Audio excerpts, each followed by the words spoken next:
What's going on, everyone? Welcome back to another video. If you don't know who I am, that means you're new. I'm Mark. What's good with y'all? Go check out, I got to do it right with my right hand. I'm Mark. What's good with y'all? Go check out my other videos. Check them out. Check them out. But first, I'm pretty excited for this one. I wasn't planning on doing a video today. I really wasn't. I was going to do maybe a video yesterday, but definitely not about this. So let's get right into it. You saw the thumbnail. You read the title. My first thoughts. Hold on the Taurus 605. Now, before I get started, as you guys can see, clear, very much so clear. Now, is this my gun? No, it is not. Shout out to you, Marcelino. Thank you once again. My boy said, hey, look, if you're going to return the lever action, do you want to borrow the Taurus 605? I was like, hey, please. And yeah, so here we are today. Let's get right into it. So I've had this thing for a couple of days now. However, I've only been able to take a very good look at it today. And I will say, so far from what I've seen, I'm decently impressed. I will say I've heard mixed reviews about Taurus revolvers in particular. I've heard bad reviews in the past. I've heard some good reviews, more recently, where they're like, yeah, well, they fixed that issue.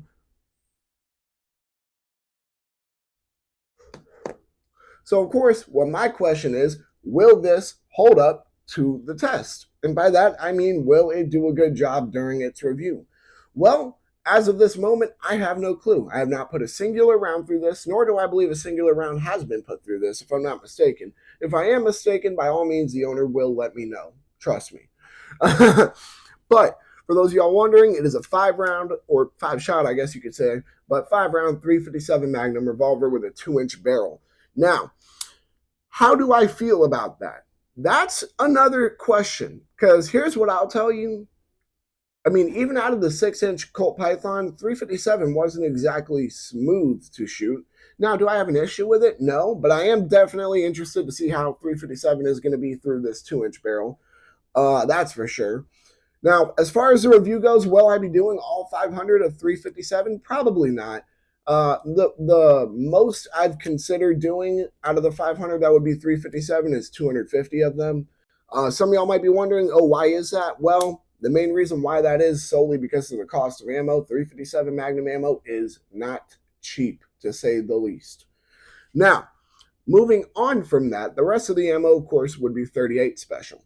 Now, some of y'all may be wondering, oh, well, why are you going to go for 38 on this if it's chambered for 357? Well, because I can. I can shoot both out of it. So why would I not want every now and then to, see something, I can English, shoot something that's a little more soft shooting. Now, moving on. So far, how do I feel about the trigger? The single action trigger is, pretty solid. I'm not going to sit here and lie. Of course, double check, make sure we are all clear. All right. Now, single action trigger. Nice, right? Double action trigger.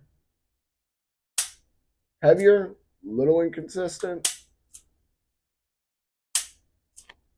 But the single action trigger, nice.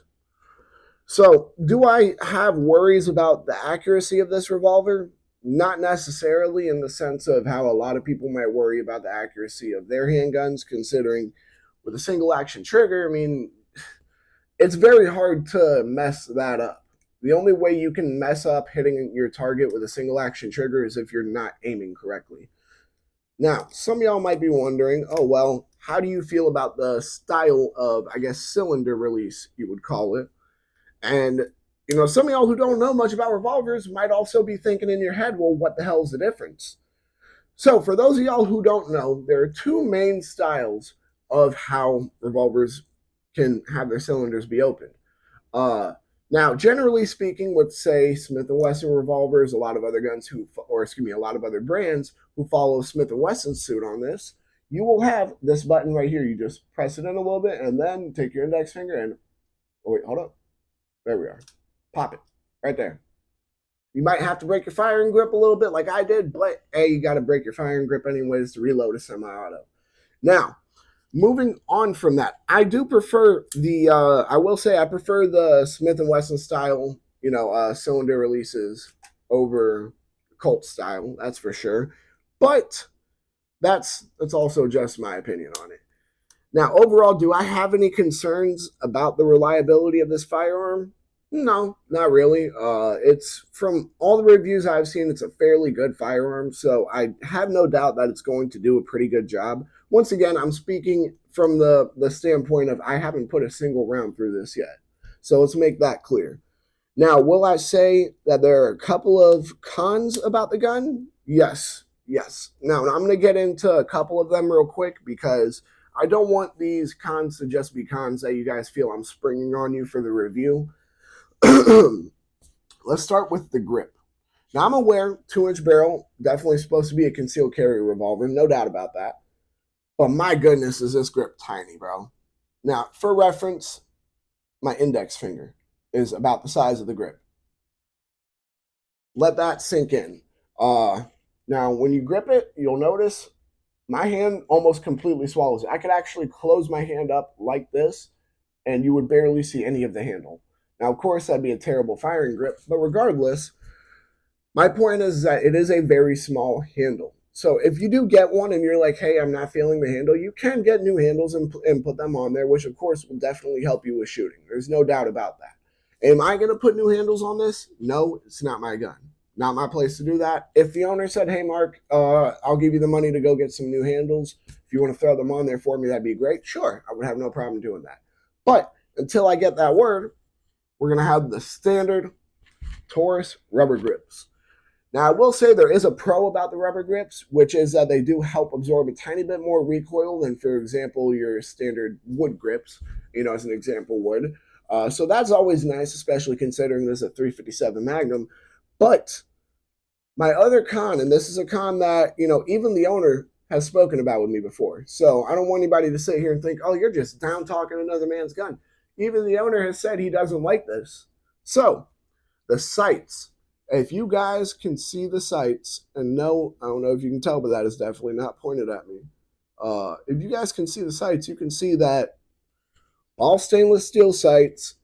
We're not really looking at too much here that's going to make the sights stand out.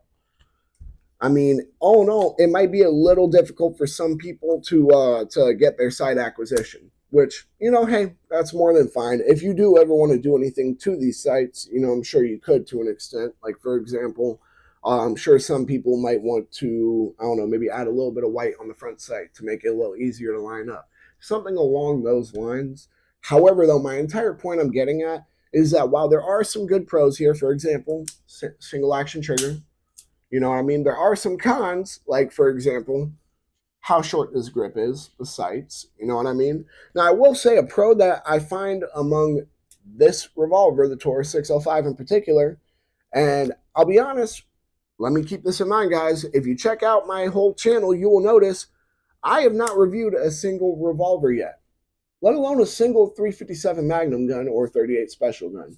So, I mean, I think it was only a matter of time before, I came to a review on one. Overall here, what I will say that I like about this in particular, as I was getting at before, once again, I'm not a revolver guy, so this is common among revolvers. By all means, comment it down below so that way I learn something and feel less dumb. But you guys see this little, this little black dot right there? That is a hammer lock. This gun comes with a key, and you can lock the hammer on it. So that way you essentially could leave it around loaded if you wanted to and not worry about anybody messing with it unless they were to unlock it with a key. Now, some of y'all might be wondering, well, how exactly does that work? From my understanding, I have not tried it yet. However, I do plan on doing so after this video. From my understanding, what happens is you put the key in, turn it to the right, I believe, and then it should either lock it at half cock or just lock it where it is, which would make the gun inoperable until you were to then take the key again, turn it the opposite way, making the gun useful and fireable again. I kind of like that, especially considering most revolvers don't have too many safety functions themselves. We know that, unfortunately, while there shouldn't be people who are, not teaching their children about gun safety and leaving their guns around, unfortunately, it is a common occurrence. So I guess with something like this in particular, I'm actually pretty happy with that. Now, let's talk about the capacity. 5 rounds of 357 Magnum. Some of y'all might be wondering, hey, is that going to affect, its score on these self-defense situations? Probably. However, what I can say though is that with it having 357 Magnum as its round that it's chambered in, I don't think you could really get too much of an affected by the capacity. What I solely mean by that is that chances are, if I were to hit somebody with 5 rounds of 357 Magnum, there's a chance they're going down. There's a pretty solid chance at that. Now, of course, if revolvers could have more capacity, would I rather that? Yeah, I think that's obvious. Anybody who knows me knows that. But overall, I can truthfully say I'm not disappointed with what I've seen out of this gun so far. Am I hoping that it's going to function extremely well? Of course. However, only time will tell, and only ammo will. I just can't get over that single action trigger. Single action triggers are always going to be nice. No one can say otherwise. Just come on. One more. Ah, that's so nice. But with that being said, I think that about wraps it up for this video. I don't want to keep going in circles here or keep ranting about something. Overall, what are my first thoughts on the Taurus Model 605? I mean, they're overall pretty good. I will say for the grips being tiny, they are at least somewhat comfortable to hold, even though they are very tiny grips. The trigger is not the worst that I've seen, so that's always a great thing right there. It's a revolver, so you can, chances are, depending on what caliber, shoot multiple calibers out of it, which in this case, you can. Overall, I'm having some pretty good first thoughts about the Taurus Model 605. That's all I can say, truth be told. Do I think it'll withhold to the expectations I'm having of it during its testing and during its reviewing? Who knows? But with that being said, I do look forward to getting that review done sometime in the future for you guys. Whether it's near in the future or a bit further out is another question. We'll get that figured out. With that being said, y'all make sure to like, comment, subscribe, share, hit that bell. When you hit that bell, hit all and. Whether or not you agree with me about my first thoughts about the Taurus 605, go ahead and comment down below why or why not you agree with me. With that being said, y'all make sure to check out all my other videos. Y'all make sure to stay legal, stay safe, stay dangerous. Have a good one, y'all. Peace.